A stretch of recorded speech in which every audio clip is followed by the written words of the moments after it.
हमारे प्यारे दोस्तों, मित्रों और साथियों, सादर नमस्कार।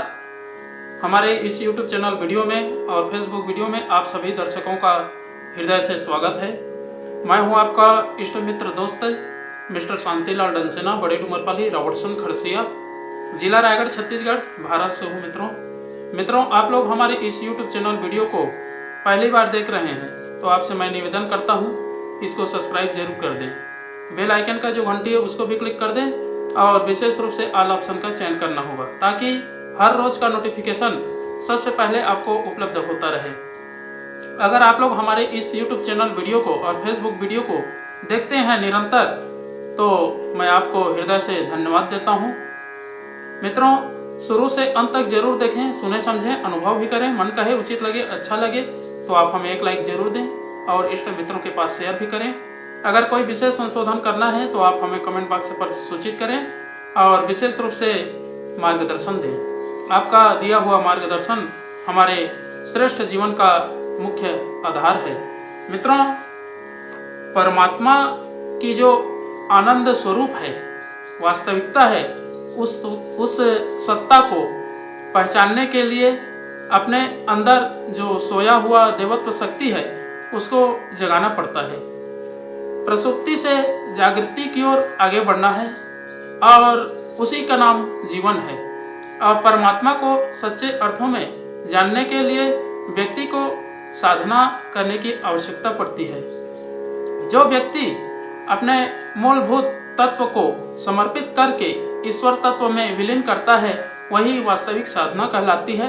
और निरंतर गतिशीलता के साथ में अपने जीवन को अनुशासन के साथ में व्यवस्थित ढंग से सुचारू रूप से आगे बढ़ाना ही साधना कहलाती है। अगर हम परमात्मा का जो आनंद स्वरूप है, वास्तविकता है और उस सत्ता का बोध करना चाहते हैं तो हमें अंतःकरण को प्रस्फुटित करना पड़ेगा और मन में जो कुविचार है, दुर्गंध है, दुष्प्रभाव है, उसको बाहर फेंकना पड़ेगा। तभी आत्मबल की वृद्धि होगी और हर प्रकार के क्षेत्रों में सफल होने का मार्ग प्रशस्त होगा। इसलिए मित्रों, परमात्मा को जानने के लिए और उसकी जो आनंदमयी सत्ता है उसको पहचानने के लिए अपने इष्ट आराध्या का नमन वंदन करना पड़ता है और उसमें हमारी विनम्र भाव समर्पित होनी चाहिए। तब उसकी जो मूलभूत सत्ता है वो अपने अंदर तिरोहित होती है और भविष्य जो है प्रकाश से, उल्लास से और परिपूर्ण बन जाता है। इसलिए मित्रों, परमात्मा को जानना और अपने आप को उसमें सम्मिलित करना बहुत ही परम आवश्यक है। जब तक हम अपने आप को परमात्मा के बताए हुए मार्ग पर निर्देशित नहीं करते हैं और आत्मा के बातों का अवलंबन नहीं करते हैं तो फिर जीवन जो है उत्कृष्टता की ओर, उत्कृष्ट दिशा की ओर आगे नहीं बढ़ती है और ना ही मनोभाव का आविर्भाव हो पाता है। इसलिए मित्रों, अपने आप को समर्पित करके जो अंतःचेतना में सोया हुआ देव शक्ति है उसको परमात्मा सत्ता के साथ में जोड़ लेना और विभिन्न प्रकार के रहस्यों का उन्नयन करना, उद्घाटन करना और हर प्रकार के रहस्यों का छिद्रान्वेषण ना करके उसमें अपने अनुकूल वातावरण स्थापित करना और शरीर को भगवान का मंदिर समझ करके आत्म संयम और नियमितता द्वारा आरोग्य की रक्षा करना और भौतिक जगत से अपने आप को अनासक्त भाव से परिपूर्ण बनाए रखना ही व्यक्ति का अपना परमात्म तत्व का विशेष बोध होता है। जब तक हम परमात्म तत्व को अपने अंदर तिरोहित नहीं करते हैं या उसके निर्देशों का पालन नहीं करते हैं तो जीवन जो है उत्कृष्ट दिशा की ओर आगे नहीं बढ़ती है और साथ ही भाव भी शुद्ध नहीं होते हैं।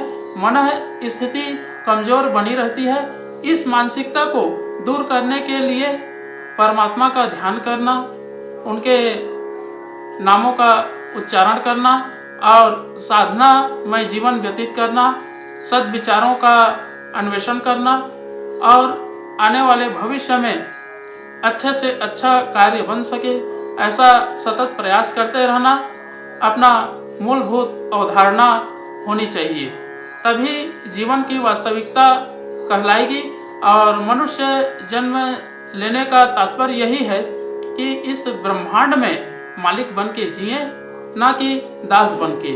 हम जब मालिक बन जाते हैं तो देखेंगे कि जीवन में हर एक प्रकार के कार्य, छोटे बड़े कोई भी प्रकार के कार्य हो, वो साधारण से प्रतीत होते हैं। कोई भी कार्य कठिन नहीं है और न ही कोई कार्य परेशानी से घिरा हुआ है।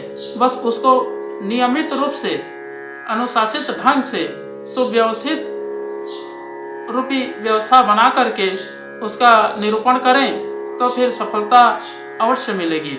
मित्रों, संसार रूपी इस जीवन समर में जो स्वयं को आनंदमय बनाए रखता है वही वास्तविक जीवन जीता है, क्योंकि जीवन एक आनंद स्वरूप है। इसमें हर प्रकार के सहिष्णुता साधना करनी पड़ती है। घर में, परिवार में, समाज में, देश में, राष्ट्र में, हर प्रकार के जगहों में हम सहिष्णुता की सेवा भावना नहीं रखते हैं तो फिर हर प्रकार के कार्य संदिग्ध रहती है और विचारों में भी संशोधन नहीं हो पाता है। अगर परमात्मा की जो सत्ता है, जो वास्तविक श्रृंखला है, उसको समझना है तो अपने आप को आनंद स्वरूप में परिणत करना पड़ेगा और हर प्रकार के विचारों का अवगाहन करना पड़ेगा और मानसिकता को संतुलन बनाना पड़ेगा। जब तक व्यक्ति का मस्तिष्क संतुलित नहीं रहता है तो फिर वो क्लांत रहता है, उसमें कलुषित वातावरण, कलमश कसाय भरे पड़े रहते हैं।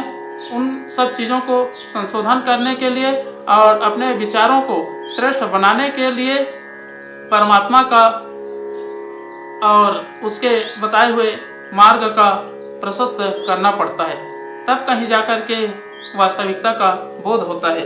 मित्रों, इस परमात्मा की आनंदमयी जो सत्ता है उसको अनुभव करने के लिए एक आधार है, वो है गायत्री महामंत्र।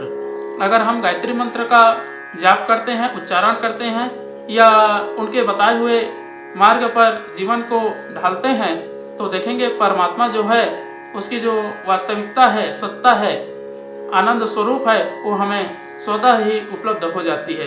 तो आइए मित्रों, एक बार गायत्री महामंत्र और संपूर्ण के साथ में महामृत्युंजय मंत्र का उच्चारण मेरे साथ साथ में करने का प्रयास करें।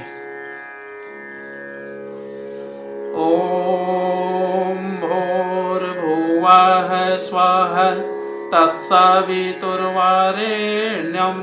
भर्गो देवस्य धीमहि धियो यो नः प्रचोदयात्। उस प्राण स्वरूप, दुखनाशक, सुख स्वरूप, श्रेष्ठ है, तेजस्वी, पापनाशक, देव स्वरूप परमात्मा को हम अपनी अंतरात्मा में धारण करें। वह परमात्मा हमारी बुद्धि को सतमार्ग की ओर प्रेरित करे। ओम हौम जूम सह ओम भूर्भुवस्वः ओम त्र्यंबकं यजामहे सुगंधिं पुष्टिवर्धनम् उर्वारुकमिव बन्धनान् मृत्युर्मुक्षीयमामृतात्। ओम स्वः भुवः भुः ओम सह जूम हौम ओम मृत्युंजय महादेव त्राहि मां शरणागतम् जन्म मृत्यु जरा व्याधि पीड़ितं कर्म बंधनाय। ओम असंभवं संभव कर्तुमुद्यतं प्रचंड झंझाविरोध सक्षमं युगस्य निर्माण कृते समुद्यतं परम महाकालमं नमाम्यहम्। ओम अस्तो मा सद्गमय तमसो मा ज्योतिर्गमय मृत्युर्मामृतं गमय। परम पूज्य गुरुदेव, वेद मूर्ति, तपोनिष्ठ, युग दृष्टा, युग प्रवर्तक, युग ऋषि पंडित श्री राम शर्मा आचार्य जी, परम वंदनीय माता जी भगवती देवी शर्मा जी और आद्य माँ गायत्री माता, धरती माता, भारत माता, प्रकृति, पर्यावरण, सूर्यदेव, महाकाल भगवान, सरस्वती माँ, लक्ष्मी माता, सभी ग्रह नक्षत्र, अखिल विश्व ब्रह्मांड के सभी देवी देवताओं के सूक्ष्म संरक्षण में जितने भी हमारे YouTube चैनल के माध्यम से, फेसबुक के माध्यम से, व्हाट्सएप स्टेटस के माध्यम से वीडियो देख रहे हैं, सुन रहे हैं, समझ रहे हैं, ऐसे हमारे प्रिय आत्मीय, आदरणीय, सम्माननीय, परम हितैषी हमारे देवतुल्य भाइयों, देवी स्वरूपा माताओं, बहनों, आप लोगों को मेरा सादा प्रणाम। ऋषि चिंतन के सानिध्य में से आज का जो एक बहुत ही महत्वपूर्ण सुविचार है आपके पास प्रस्तुत कर रहा हूँ। आज का सुविचार है मित्रों, परमात्मा की आनंदमयी सत्ता। बहुत ही अद्भुत सुविचार है। अंतः से फूट पड़ने वाला उल्लास ही आध्यात्मिकता का प्रकाश है। यह सदैव उन सभी के मुखमंडल पर चमकता देखा जा सकता है जिन्हें आत्मज्ञान हो जाता है। आत्मा का सहज रूप परम सत्ता की तरह आनंदमय है। इसीलिए विद्वानों ने कहा है, आध्यात्मिकता का ही दूसरा नाम प्रसन्नता है। जो प्रफुल्लता से जितना दूर है वह ईश्वर से भी उतना ही दूर है। वह न आत्मा को जानता है और न परमात्मा की सत्ता को। सदैव झल्लाने, खींचने, आवेशग्रस्त होने वालों को मनीषियों ने नास्तिक बताया है। मित्रों, संसार रूपी इस जीवन समर में जो स्वयं को आनंदमय बनाए रखता है, दूसरों को भी हंसाता रहता है, वह ईश्वर का प्रकाश ही फैलाता है। जहाँ जो कुछ भी है आनंदित होने, दूसरों को हंसाने के लिए ही उपजाया गया है। जो कुछ भी बुरा या अशुभ है वह मनुष्य को प्रखर बनाने के लिए विद्यमान है। जीवन में समय समय पर आने वाली प्रतिकूलताएं मनुष्य का साहस बढ़ाने, धैर्य की नींव मजबूत करने, शक्ति सामर्थ्य को विकसित करने ही आती हैं। जो इनसे डर कर रो पड़ता है, कदम पीछे हटाने लगता है, उसकी आध्यात्मिकता पर भला कौन विश्वास करेगा। जिंदगी सरल तो हो पर सरस एवं प्रफुल्लता से भरी भी। उसमें संघर्ष का भी स्थान होना चाहिए, क्योंकि इसके बिना दुनिया में कोई सफलतापूर्वक जी नहीं सकता। बहुत बहुत धन्यवाद मित्रों। अगले बार नए विचार लेकर के नए वीडियो के साथ में आपके पास फिर प्रस्तुत होंगे। सादर नमस्कार।